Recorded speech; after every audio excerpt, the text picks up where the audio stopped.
What's up, YouTube? It's another day with the one and only Billy J.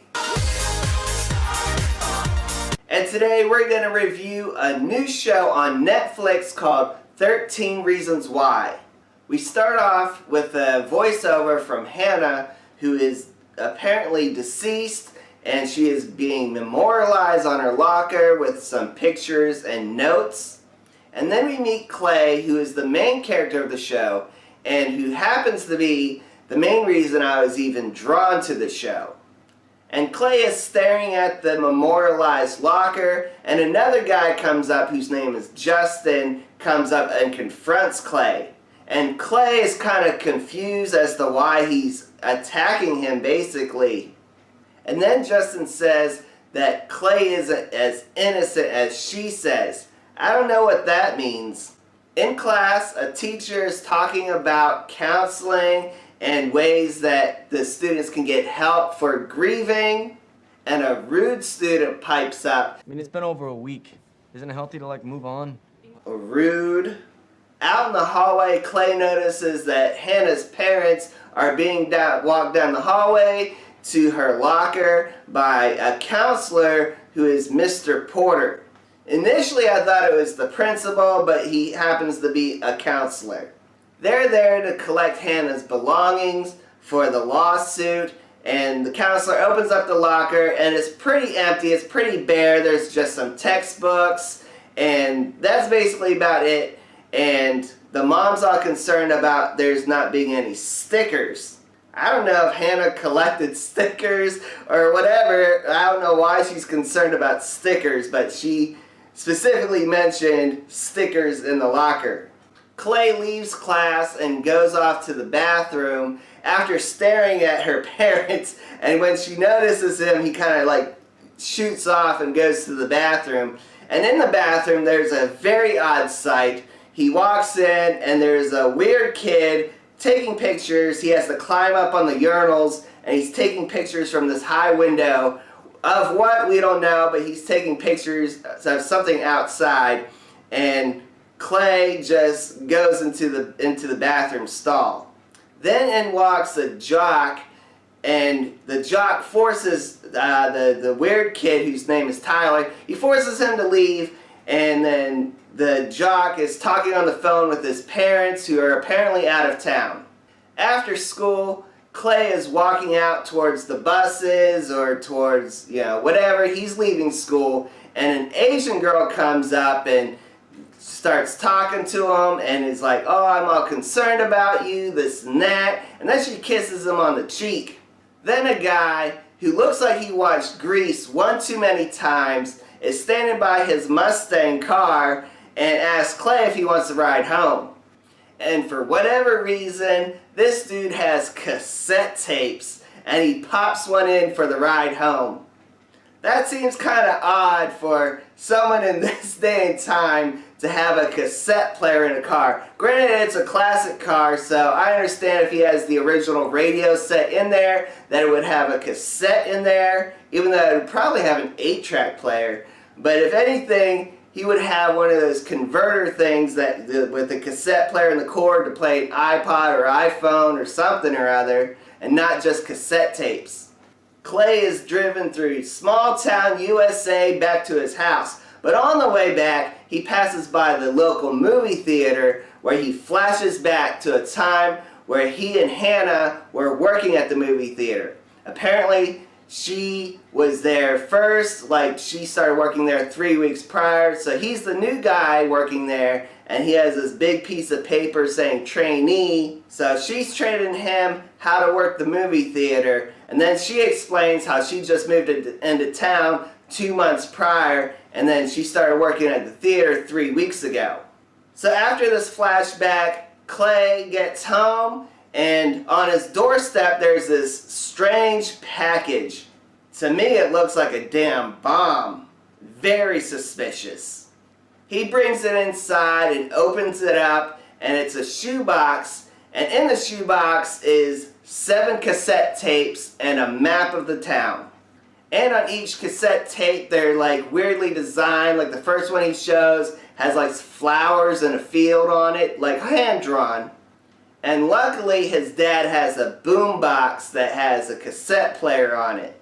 And so he goes and asks his dad permission to, or at least to find out where the boombox is so he can listen to the tapes. But he doesn't tell his dad about the tapes. He just says that, he just wanted to use it to listen to some old cassettes that he found with music on it. Because Clay doesn't know what the hell's on these cassette tapes, and neither do we. But as soon as he pops it in, we hear Hannah's voice. And it's Hannah explaining to the listener that the reason that they got these tapes is because they are one of the reasons why she committed suicide. Why would Hannah record on cassette tapes? This isn't the 1980s or even 90s where cassette tapes were readily available. And where did she get them anyway?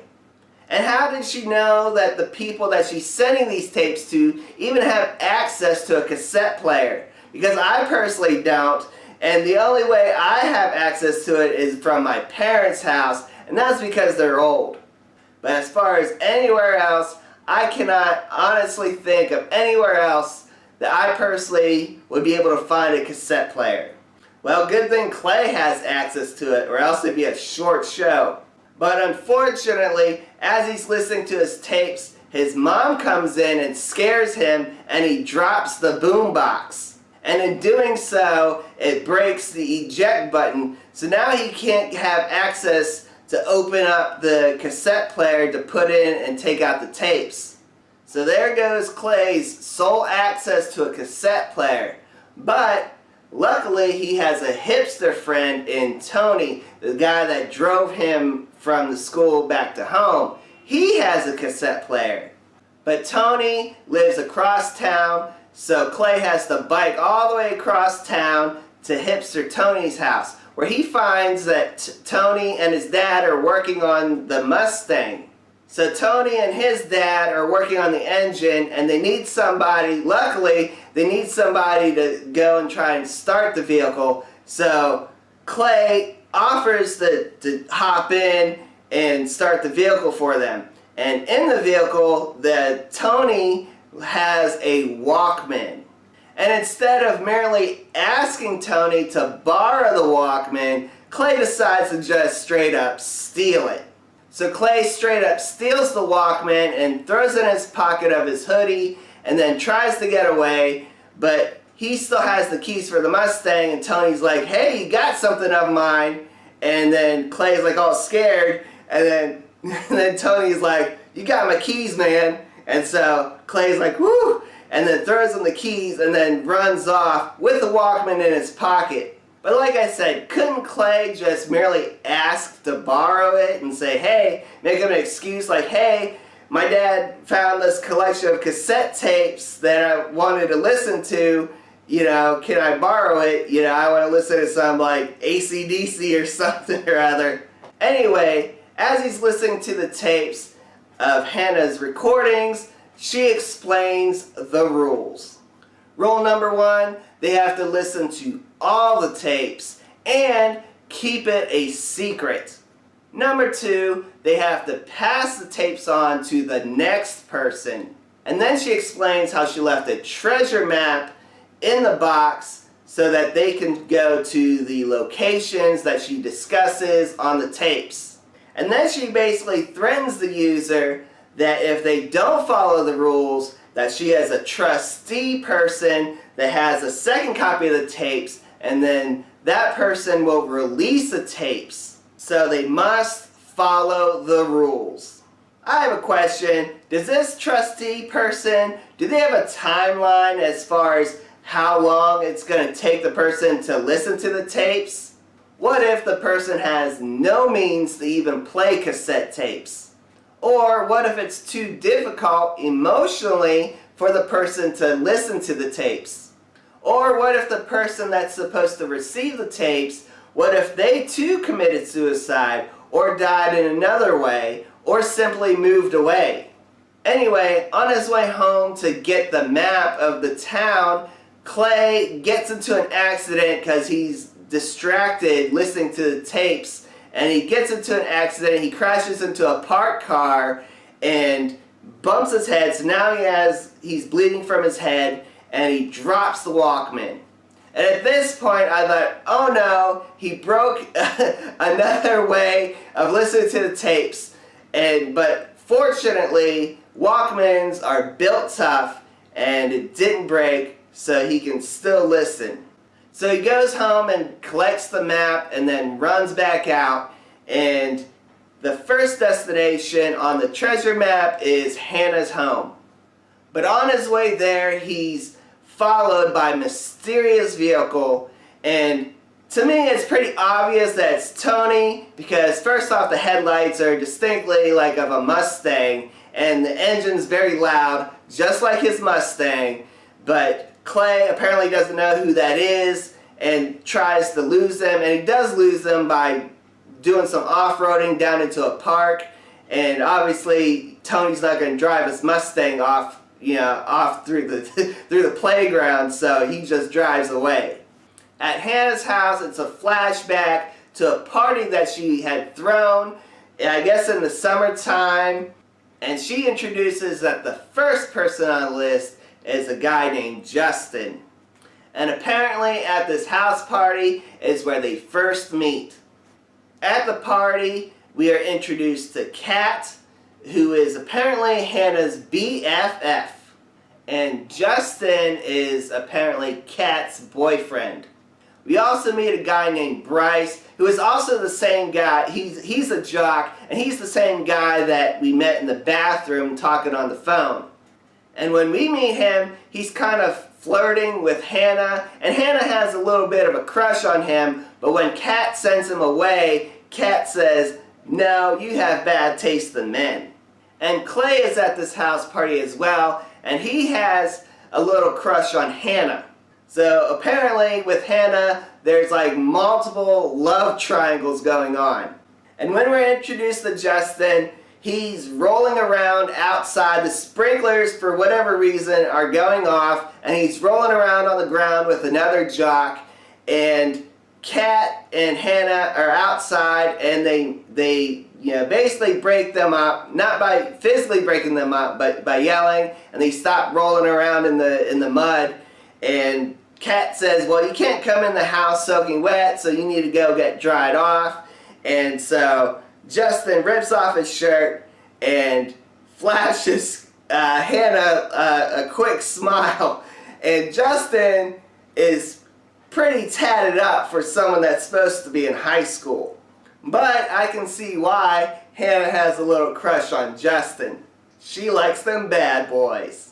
So Hannah just went from having a little crush on Bryce to all of a sudden having a crush on Justin, who is her BFF's boyfriend. Is there gonna be some drama? So after the house party, apparently Kat moved out of town like the next day, and then the day after that at school, Hannah is kind of flirting and hitting on Justin and vice versa. But apparently this is okay with Kat, who, like I said, for whatever reason has moved out of town, and Kat and Hannah are video chatting on a tablet, and Kat is like, "Oh, I have so many other boys to deal with over where she is," and she's like, "Oh, you can have Justin. I'm 2,000 miles away, whatever." Then Hannah becomes Justin's stalker. She works, I guess, in the principal's office or whatever, the main office, and she finds out Justin's schedule, and so she finds out what classrooms he's taking, and basically stands and waits for him to get out of one of the classes, and then purposely bumps into him just to make some light conversation. Can we say stalker alert? She then all of a sudden becomes interested in school athletics and starts going to the basketball game, because apparently Justin is a star basketball player as well, so she's up in the stands just staring at him. This is some scary stuff. So later that night, after the game and stuff, she and Justin plan to meet at a playground. And they're fooling around. I mean, not sexually, but they're just playing around on the swings and on the slide.